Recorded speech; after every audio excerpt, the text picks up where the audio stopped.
Pada suatu ketika dahulu, ada customer datang beramai-ramai dengan perasaan yang marah disebabkan mereka kena tipu pasal kualiti tabletop mereka. Sampai hati kau menuduh kami. Sampai hati? Kau juga sampai hati membuat tabletopku begitu. Bukankah kau tahu kesukaanku ialah tabletop yang ada can? Kenapa kau buat tabletopku macam belajar?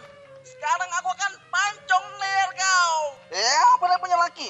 Masa tabletop bukan mancung leher kau? Coba kau tolong cerita, apa sebenarnya dah terjadi ni, Aziz? Baik, Datuk.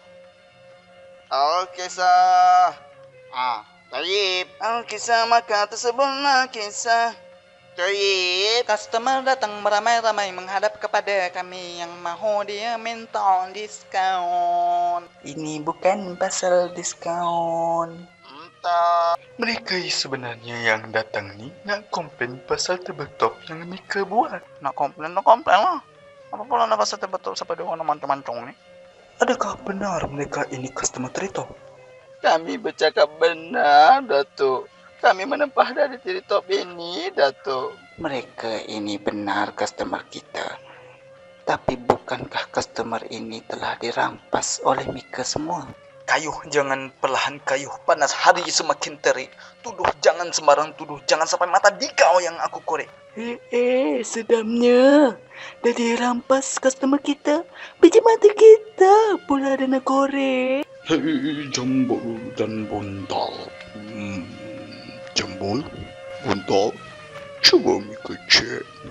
Siapa yang membuat tabletop tu sebenarnya? Dia yang bersalah dalam hal ini. Baik, Dato'. Selepas hamba melepas bam tu, kita sudah mendapati jawapannya. Tabletop yang buruk ini bukanlah dibuat oleh Tretop, tetapi dibuat oleh tukang-tukang tabletop yang lain, Encik. Kami hanya dituduh oleh mereka. Hei, saudara. Apa dia? Saudara ni nuduh pandai, tapi undang-undang bodoh. Kalau saudara nak tahu siapa pembuat tabletop saudara tu, saudara tengok history chat saudara lah. Dah tu report ke polis. Jadi saudara tahu siapa yang betul, siapa yang salah. Baru adil. Selamat malam.